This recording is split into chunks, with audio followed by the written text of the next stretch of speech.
Distractions spawned themselves until the original interest was forgotten. Distracted by distractions, it was an empire of trivialities, recycled novelty and threadbare enthusiasm. Robots took care of everything.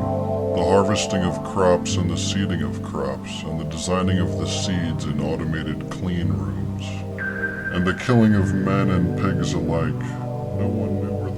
No one knew where their food came from, nor their siblings, nor their responsibility. The environment they had created outran them. They abolished scarcity and only pretended to believe in it.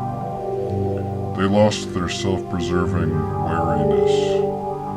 They had no use for it. Robots took care of it. Unquestioning of themselves, the con men gained their own confidence, stopped believing in mathematics, and forgot that things were ever otherwise. Perhaps a flash of nostalgia played like lightning across their minds, and they thought to themselves, then again, I really should remember. I should write this down. I really should. But then again, I'm sure it's all being recorded somewhere. Someone else will sort it out. A professional. What do I know, after all? What do I know of history, of plants, of engineering standards? It's not my job.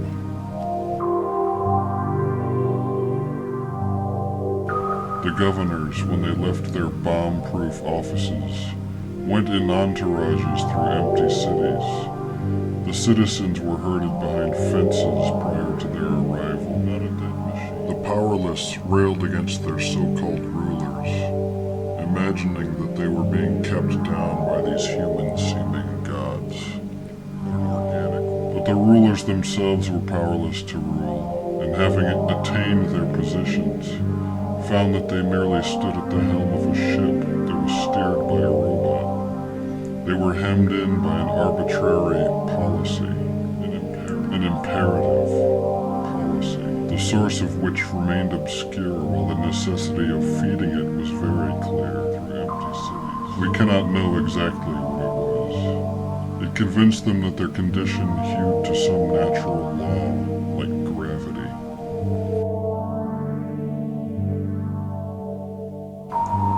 Something made them disappear.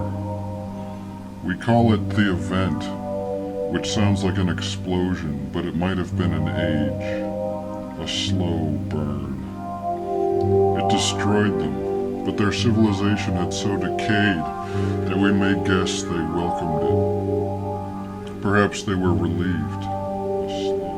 Their self-recorded history is incomprehensible.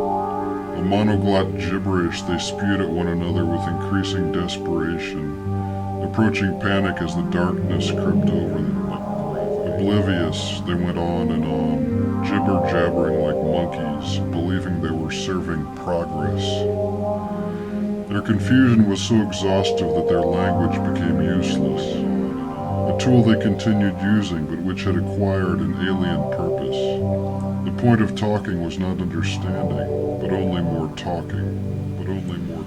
They started using icons, hieroglyphics, to communicate, however crudely, that spark of complaint that remained in some part of them. They went on. Then the symbols themselves decayed, driven by an obsession with simplicity, and they began to resemble each other until they were indistinguishable from one another.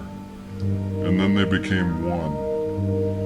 And we find this symbol in the survivor camps outside the dead cities, in every imaginable scale, from a carving on a rock no bigger than your thumbnail, to a scar in the desert, miles across, invisible to all but the satellites.